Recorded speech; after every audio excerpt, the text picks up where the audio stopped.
और आपको बता दें कि इस बार का एससीओ समिट क्यों खास है। लद्दाख सीमा पर भारत चीन के बीच विवाद है, रूस यूक्रेन युद्ध में उलझे हैं पुतिन, और पाकिस्तान में नई सरकार बनी है, नए प्रधानमंत्री जो हैं शहबाज शरीफ वो इस बार शामिल हो रहे हैं। अफगानिस्तान में तालिबान की सरकार है। तो अगर पूरे अंतर्राष्ट्रीय स्तर पर देखा जाए तो राजनीतिक समीकरण जो हैं और कई देशों के बीच के जो आपसी समीकरण हैं वो पूरी तरह से इधर बदले हुए नजर आ रहे हैं।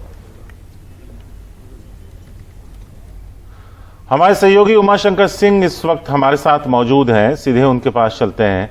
उमा, अभी हम दर्शकों को बता रहे थे कि खबर क्या है,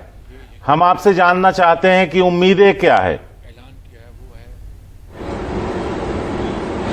जी देखिए शारिक, क्योंकि इस समिट में पाकिस्तान, जैसा कि आपने बताया दर्शकों को, कि पाकिस्तान के प्रधानमंत्री भी हिस्सा ले रहे हैं, रूस के राष्ट्रपति भी हिस्सा ले रहे हैं, चीन के राष्ट्रपति भी हिस्सा ले रहे हैं, और ये तीनों देश जो हैं वो काफ़ी हद तक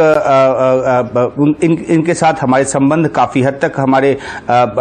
हम इस इलाके के लिए काफ़ी अहमियत रखते हैं। और जब तीनों एक मंच पर होंगे तो देखना इस बात को लेकर है कि क्या इन तीनों के बीच जो भारत का जो 1-to-1 जो एक मुलाकात होती है वो है या नहीं, होती है या नहीं, इस बात में निगाह लगी हुई है। खासतौर पर अगर चीन की बात करें तो सही कहा कि अभी जिस तरीके से एक लंबी प्रक्रिया के बाद, लंबे दौर की बातचीत के बाद गोगरा हॉट स्प्रिंग इलाके से डिसएंगेजमेंट की जो प्रक्रिया है वो शुरू हुई है और पूरी हुई है, तो ये एक संकेत माना जा रहा है कि इसके बाद भारत के प्रधानमंत्री नरेंद्र मोदी और चीन के राष्ट्रपति शी के बीच जो है एक मुलाकात हो। और खासतौर पर देखें तो 1993-1996 की जो एक संधि है भारत और चीन के बीच, जिसमें कि एलएसी पर जो शांति है और जो यथास्थिति है उसकी बहाली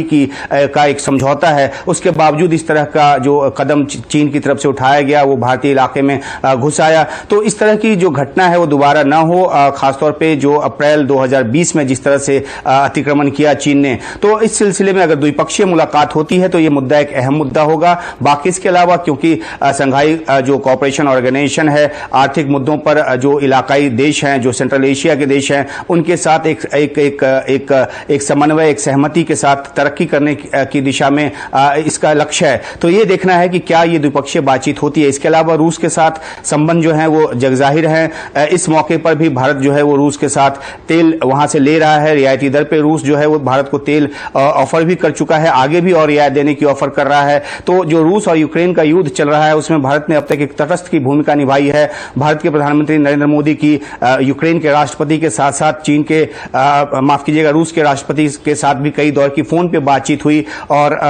भारत की जो लगातार अपील है कि शांति के जरिए समस्या का समाधान हो, तो ये एक जो केमिस्ट्री जो है वो देखने को मिल सकती है अगर ये द्विपक्षीय बातचीत होती है अगर रूस के साथ तो। और खासतौर पर अगर पाकिस्तान के साथ द्विपक्षीय बातचीत की बात करें तो इसकी संभावना काफी कम नजर आती है, क्योंकि भारत ने पहले ही साफ कर रखा है कि पाकिस्तान को पहले आतंकवाद के खिलाफ कदम उठाने पड़ेंगे। बेशक वहां पर सरकार बदल गई हो, लेकिन ये एक देखने की बात होगी कि क्या किसी तरह से कोई अनौपचारिक बातचीत की कोई शुरुआत होती है, जिसकी की संभावना जैसा कि मैंने बताया कि पहले ही कम है, क्योंकि इसके पहले बहुत स्तर की बातचीत होती है, नीचे से ऊपर तक विदेश मंत्रालय के विदेश मंत्री के स्तर तक बात होती है, तब जाकर प्रधानमंत्री के स्तर की मुलाकात होती है। लेकिन क्योंकि एक मंच पे सभी जुट रहे हैं तो इस बात पे निगाह बनी रहेगी कि किन देशों के साथ भारत की द्विपक्षीय बातचीत होती है और उसका नतीजा क्या निकलकर सामने आता है। शारिक,